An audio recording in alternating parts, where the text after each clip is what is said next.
Hey guys, and welcome back to the channel. Sorry I didn't get any videos out this week, but I was very busy with other stuff, really important stuff that you guys are going to benefit once it is. Thinking about talking about things that are happening. Okay, so here it is. On June 10th, 2024, 3 dive teams will be converging back on Roy DeMeo's 1972 Lincoln Town Car. And okay, so let me tell you what happened. For all people are going to be watching this and didn't see the don't aren't up to speed. I'm going to put you up to speed. Pedal to the metal. Whoa! Man, this is like unbelievable. This whole story is unbelievable, even by my standards. Even by my standards, oh shit, this happened to me in my life. This is the takes the cake. Okay, so okay, in 1974, I was working for the mafia. I worked for a guy by the name of Joey Bricchini, who was in the Lucchese crime family. Joey, and this guy, and when all this occurred in I met Roy DeMeo the first time in 1973. He was a nobody. He was just a wannabe. Joey Bikini was the real deal. He was like my idol, that guy. He was cool. I mean, he was cool. You know, there are some guys that are cool. Like, okay, take the TV fictional character, the Fonz. He was cool in that way, showing off way, but not Joey. He was really cool. And when I was working for him, I didn't even know he was in him. I didn't know he was a mob. I just thought he was like everybody else back then, hustling, trying to make a buck. So anyway, I did not know what Roy DeMeo was turning into at that time. He had just whacked his first.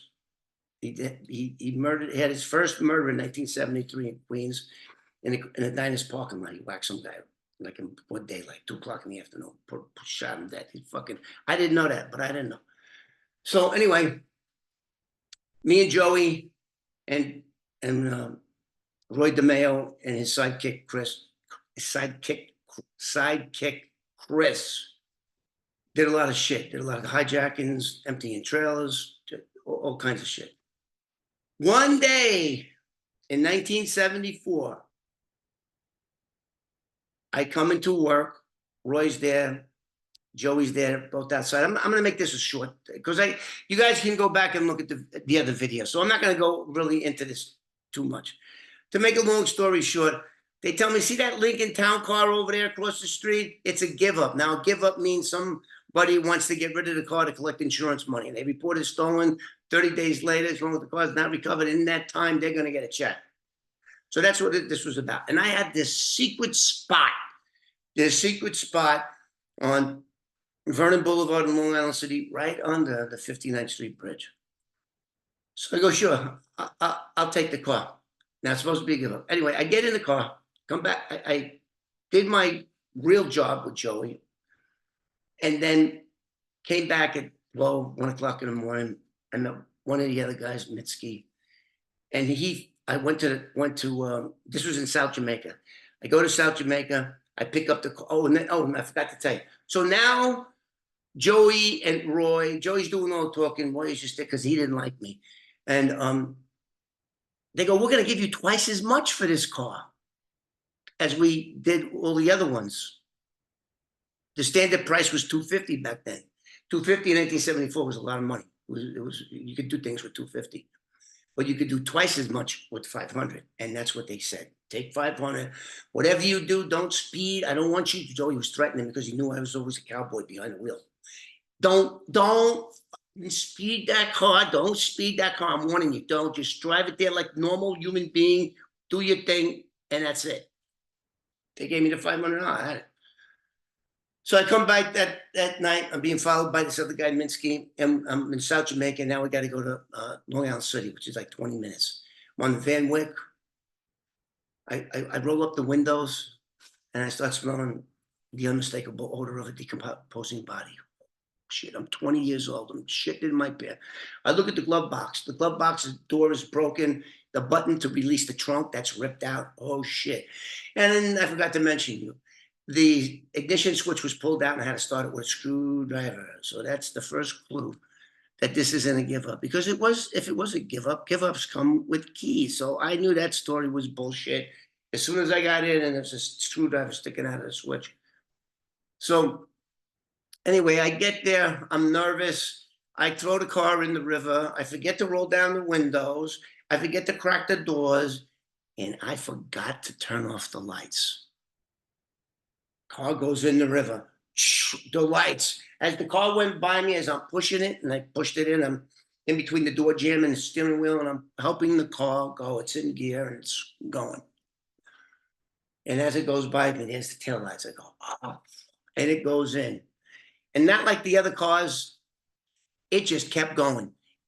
Nose down, kept going, went to the 59th Street Bridge south side, went under the 59th Street Bridge, past the 59th Street Bridge, 35 feet past it goes down. And I can see it 500-600 feet away. The whole ocean is green, light with light, like a friggin'. Anyway, fast forward 49 years later. I have a YouTube channel, this one. You wouldn't think I have a YouTube channel because you don't want to hit the freaking subscribe, like all you freeloaders out there, hit the freaking button. Look at all the shit that I have to do here to entertain you people. And you ain't getting this kind of entertainment nowhere else on nobody else's channel, period. So, did a couple of stories. For all you new guys that are just coming to the channel for the first time and don't know, you got to go back and watch these other stories. I just did one last week that was pretty unbelievable story. So anyway, 49 years later, I go to the location and I'm showing everybody where the car went in, how the bushes were, how you drove through the bushes, and the bushes would close even in the wintertime. Couldn't see back there. And it haunted me, this story. It really haunted me. It haunted me. Who was that guy? I can remember driving. And at first I didn't smell him. At first, I was tasting it. And I went, my breath stink. What the fuck is that? What the fuck is that stink? And I turn around and it's coming from the trunk. The button to release the trunk is gripped. Oh, fuck, there's a body in the car. I shit myself. I shit myself. And so I did a couple of videos. There. I went there last April with a drone. We put the drone up, even though you're not supposed to.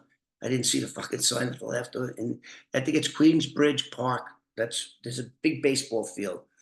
And you can look and see where the car is. It's like 90 feet offshore. It's right there. I mean, you could throw a rock and hit it. That's what it was bugging me. And if you look on the Manhattan side, towards the Manhattan, there were back then, Randall's Island wasn't built up like it was today. You could actually see the houses in 1974. All in Manhattan, thousands of friggin' windows. And here comes this friggin', it was so funny. The nose went down, lit up the whole bottom. And this is only 17 feet of water.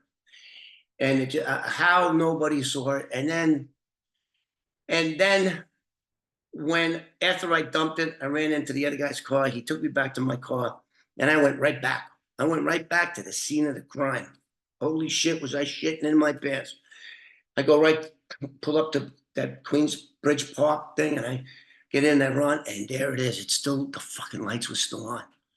You could see the taillights. You could see the headlights facing north, the taillights facing south.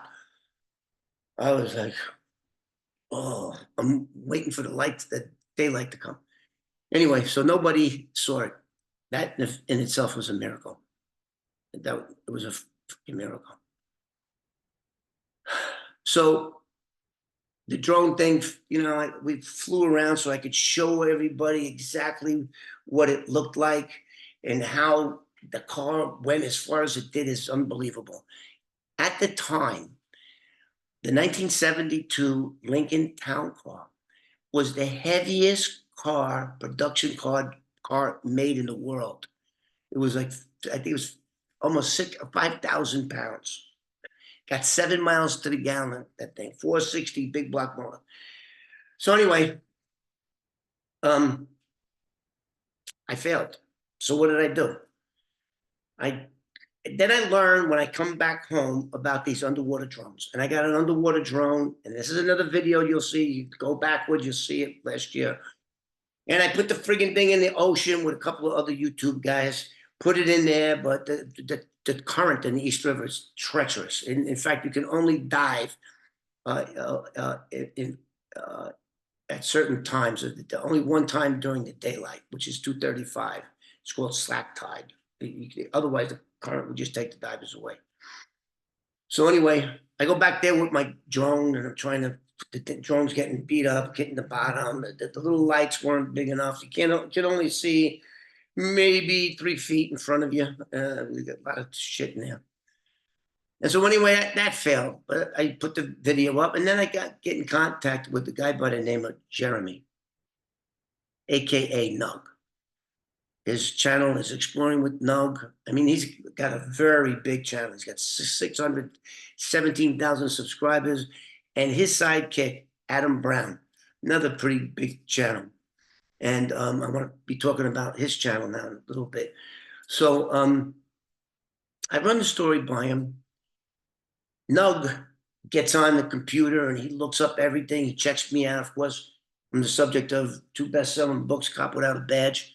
They're still available on Amazon if you guys want to check it out. And make sure you buy a new one. Don't buy a used one, because we all know they've been read on the toilet sometime in their life, maybe the whole time. Who knows? But get a new one. Anyway, I digress. So, where was I? Oh, okay. So they go, yeah, fuck, we're in. Now, Nug lives in Atlanta, Georgia, and the other guy lives in South Carolina. And they drove up. They drove up with their equipment, their little tiny boat that didn't work. It didn't. I didn't know. They camped out in Jersey City, New Jersey. Anyway, they get in their boat and the friggin' waves. The cruise ships are going by, the ferries are going by, the tankers are going by. And oh God! So anyway, again, I digress. We get to the 59th Street Bridge. They get to the 59th Street Bridge. I'm already there waiting for them. We searched 3 times, 3 days, and the 3rd day, the divers find the car. And it's in bad shape. It's in bad shape. So how do we know it's the car? Well, pulled up the steering wheel. The 2 pieces that Adam got was the steering wheel that was exclusive to that year make and model car, and the lower dashboard, which was exclusive. So we Googled 1972 Lincoln Town Car interior, matched them up, perfect match. It was exactly where I parked it a half a century earlier. So there was a bone that was recovered, and I'm not going to get into that bone. So now, that was the last day. So now we are going back June 10th, 2024. All of us are going. And we're going to have a special guest, and I want to talk to you about this young lady. So I have a lot of connections in law enforcement, and of course, while this was haunting me, that body that I know was in that car, because of my sense of smell, I knew what it was. I knew. Then I later found out what Roy DeMeo turned into it, and I was positive. I was fucking, look who gave it to me. And then there's a whole bunch of evidence that just keeps pointing to that car in this guy. So I had my connections look up in 1974 what mobster went missing and was never seen from again. And my answer was every mobster that was whacked in 1974, they found the body, right where they killed him. So who is this guy, and who wouldn't report somebody missing? So then I got a call from a guy by the name of Thomas, one of my viewers, and he goes, "I know who was in that car." And I'm just thinking he's a fucking nut. What's fucking? Because I know who was in that car. He says, "I looked up missing persons in 1974 in New Jersey," which I don't know why the fuck I didn't think of that, but I didn't. But this guy did, and it was a guy by the name of Nicholas Masucci, who worked for the Genovese crime family at that time, who made book and loan sharks. He was a loan shark. This guy was pulling in $2 million a week for the Genovese. Big money. And that was a lot of money back in 1974. Nicholas went missing September 6, 1974, and has never been heard from again. His daughter, however, Fran. Wow, so we look up Fran. I find Fran. Or I shouldn't say I found Fran. Same guy that figured this out, Thomas, found Fran. And I started talking to her. And how hard do you think this was for me to tell this woman? And let me back up. She's an advocate for adults that go missing. Now, in this country, for decades, we've had exploited missing children's organizations, all kinds of federal law, but none for missing adults. If you're an adult, they go, well, he could have decided to pack it in his family, and you don't even know if he's. So she's a crusader for trying to get laws passed so that law enforcement, both state and federal, will take missing adults seriously. But they don't, not even to this day. So I start talking to her, and then I got her on my channel. And every single thing, there are so many. I mean, you guys got to go back. I don't want to make this I don't want to rehash old stuff, but I just want to tell you what's going to happen, when it's going to happen. And all you people that live in the New York tri-state area should come to the park June 10th, 2024. We'll be there diving. 3 dive teams are going to start. 3. And now that we know where the car is, we're going to be searching. And when they said they're going to be digging up the bottom of the river, they're going to be looking for bones. They're going to be looking for bones. And guess who else is going to be there? Now, this is like super drama. So I just contacted Fran the other day. And I told her the date. I told her when it's going to be. And Sean from Safety Vessels, I think his company is from, he does all kinds of, anything that you do on the water, he goes there and makes sure it's done safely. He does, he's a member of SAG. He does movie shoots for any kind of filming that has to do in the water. He's the guy. And he's bought it, so he got the cool boats to back it up. So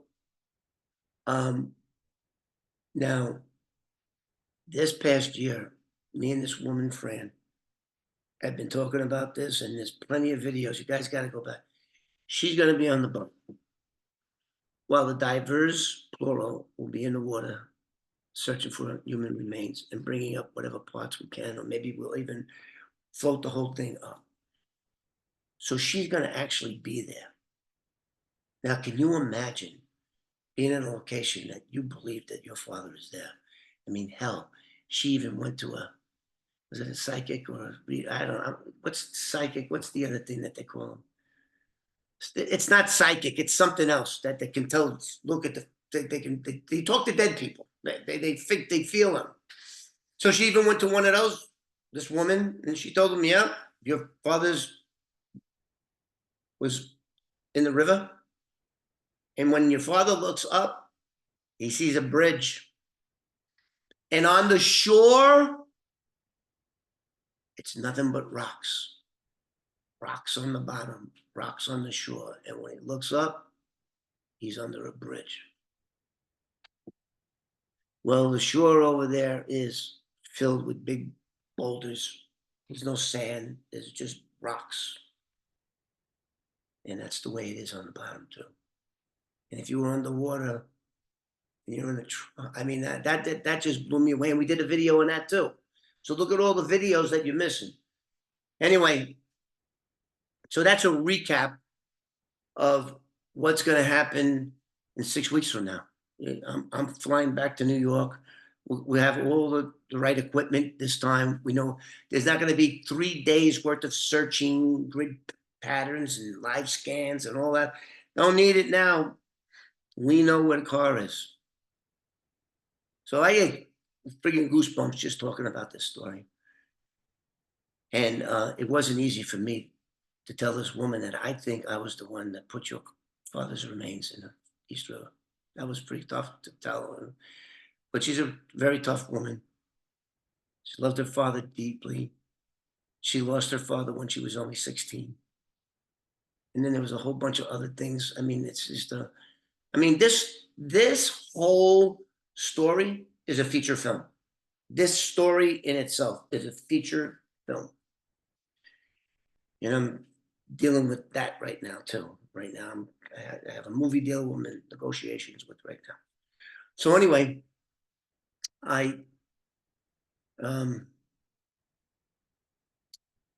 all you guys that live in the New York metropolitan tri-state area, June 10th, we're going to be there, 2024.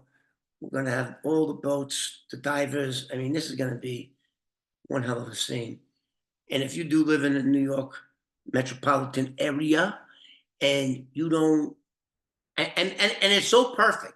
They have this park with a big iron gate, a big iron fence, and you could just, it's like a ballpark. I mean, you're going to have a ringside seat of watching this unfold as it unfolds. I don't know if we're going to be going live. It might even be going live. I don't know. Those guys are doing it. So please like and subscribe. You're never going to get this anywhere else. You're never going to get stories like this. I mean, this is a half a century-year-old story that has just been brought back to life. See you on the next one.